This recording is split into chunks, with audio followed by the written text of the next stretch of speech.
So ఇది extremely concerning విషయం sir. Chevella voters కోసము ప్రత్యేకంగా ఈ ప్రశ్న మిమ్మల్ని అడగాలని. యాజ్ అ చెవెళ్ళ లోక్సభ రిప్రజెంటేటివ్గా సార్, ముఖ్యంగా మీ ఓటర్స్ ఎవరైతే ఉన్నారో ప్రైమరీ హెల్త్ కేర్ సెంటర్స్ ఉన్నాయి, కానీ ప్రైమరీ హెల్త్ కేర్ సెంటర్ తర్వాత వాళ్ళకి కావాల్సిన అదర్ హెల్త్ రిక్వైర్మెంట్స్ ఏవైతే ఉన్నాయో అది చాలా జనరల్గా అఫోర్డబుల్ కాదు. అందుకే మనం చూసుకుంటే హెల్త్ ఇన్సూరెన్స్ ప్రీమియమ్స్ కూడా చాలా పెరిగిపోతుంది. ఈ ద్రవ్యోల్బణం అనేది ఏదైతే పెరిగిపోతుందో నెల నెలకి చూసుకుంటే, ఇందులో స్పెషల్లీ చెవెళ్ళ ఓటర్స్కి ఎలాంటి కైండ్ ఆఫ్ ఏదైనా రిలీఫ్ ఆర్ ఎలాంటి కైండ్ ఆఫ్ ఏదైనా స్కీమ్స్ ఏదైనా ఉన్నాయా? తప్పని ఇది ఆయుష్మాన్ భారత్ అని ఉంది, అది క్విక్ ఫిక్స్. ఓకే, అప్లై చేస్తే ఇమీడియట్లీ వచ్చేస్తుంది. అది 5 లక్షల వరకు ప్రైవేట్ హాస్పిటల్ పోతాయి. కానీ అఫ్ కోర్స్ దాంట్లో అవుట్ పేషెంట్ కవర్ కాదు.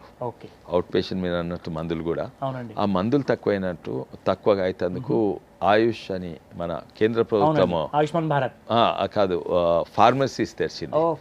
ఫార్మసీస్ ఎట్లుంటాయంటే, నాకు ఫార్మసీ గురించి తెలుసు. Branded Cipla, Torrent, doctor Reddy's labs, ఈ అరబిందో ఫార్మా వీళ్ళందరూ ఉంటారు కదా, వాళ్ళ మందులు సేమ్ పారాసెటమాల్ వాళ్ళది తీసుకుంటే ₹2 ఓ టాబ్లెట్ ఉంటుంది. వాళ్ళది బ్రాండెడ్. జనరిక్లో తీసుకుంటే 20 పైసలు 30 పైసలు ఉంటుంది. అయితే జనరిక్ క్వాలిటీ జనరిక్స్ ప్రమోట్ చేసిండ్రు, ఆయుష్మాన్ భారత్ చేసిండ్రు. తర్వాత బస్తీ దవాఖానాల కొరకు పైసలు పంపిండ్రు. కానీ ఇవి అమలయ్యేది ఇవన్నీ సెంట్రల్ గవర్నమెంట్ చేస్తుంది, రాష్ట్ర ప్రభుత్వం ద్వారానే. కొన్ని రాష్ట్ర ప్రభుత్వాలు చిత్తశుద్ధంగా మంచి చేస్తుంది, కొన్ని మంచి కొన్ని ఏమో పైసలే డైవర్ట్ చేస్తుంది కాళేశ్వరంలకు దేంట్లకు. అయితే ఇది కేంద్ర ప్రభుత్వం స్కీమ్స్ ఉన్నాయి. దీని తర్వాత దీని మీద మెయిన్ ఏంటంటే, మీరు గోవాకు రండి. గోవా కూడా మన ఇండియాలో ఒక రాష్ట్రమే. ఆడ మా బీజేపీ ప్రభుత్వం ఉన్న రాజకీయాలు పక్కకు పెట్టండి, ఆడ చాలా మంది క్రిస్టియన్స్ ఉంటారు, ఇవన్నీ పక్కకు పెట్టండి, అది కూడా భారతదేశం ఒక భాగం. కానీ చాలా మంది గోవాకు బీచెస్ పబ్స్కి పోతారు పోనీ హాలిడే.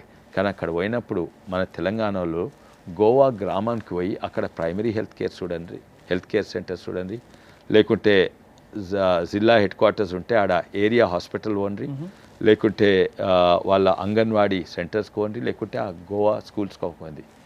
అసలు నమ్మగలగరండి ఇది భారతదేశం అని. ఆడ ప్రభుత్వ హాస్పిటల్, ప్రభుత్వ private centres, anganwadi centres and schools ఎంత ఉంటాయి అంటే శుభ్రంగా ఉంటాయి. పేదోళ్ళు ధనవంతులు అందరూ అక్కడనే పోతారు. హాస్పిటల్కైనా స్కూల్కి పంపిస్తే ధనవంతుల స్కూల్ ఇక్కడ, గవర్నమెంట్ స్కూల్స్కి ఇక్కడ ప్రైవేట్ స్కూల్స్ ఉన్నప్పుడు బస్ పోయి ఇంటికి నుంచి పోయి తీసుకొస్తుంది, పిల్లలను డ్రాప్ ఆఫ్ చేస్తుంది. Good initiative. And quality of schooling and health care so high. ఎట్లా సాధ్యం? ఇక్కడ ఎందుకు అసాధ్యం? ఎందుకంటే మెయిన్ థింగ్ ఏంటంటే ఆడ ద ప్రాసెస్ అంటే గోవాలు చాలా ఆనెస్ట్, మనం దొంగలమా లేకుంటే గోవాలు బాగా పనిచేస్తారు మనము సోమరిపోతులమా? కాదు, అక్కడ కూడా సోమరిపోతులు ఉంటారు, అక్కడ కూడా ఆనెస్ట్ పర్సన్.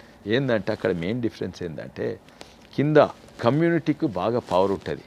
ఆడ లోకల్ కమ్యూనిటీ అంటే వాళ్ళ సర్పంచ్కు బాగా పవర్ ఉంటుంది, సర్పంచ్కు ఎమ్మెల్యే కంటే ఎక్కువ పవర్ ఉంటుంది, ఎమ్మెల్యేకు మంత్రి కంటే అంటే ఆ విలేజ్ సంబంధించి సర్పంచ్కు ఎమ్మెల్యే కంటే ఎక్కువ పవర్ ఉంటుంది, మినిస్టర్ కంటే ఎక్కువ పవర్ ఉంటుంది, చీఫ్ మినిస్టర్ కంటే ఎక్కువ పవర్ ఉంటుంది ఆ విలేజ్ ఇష్యూ.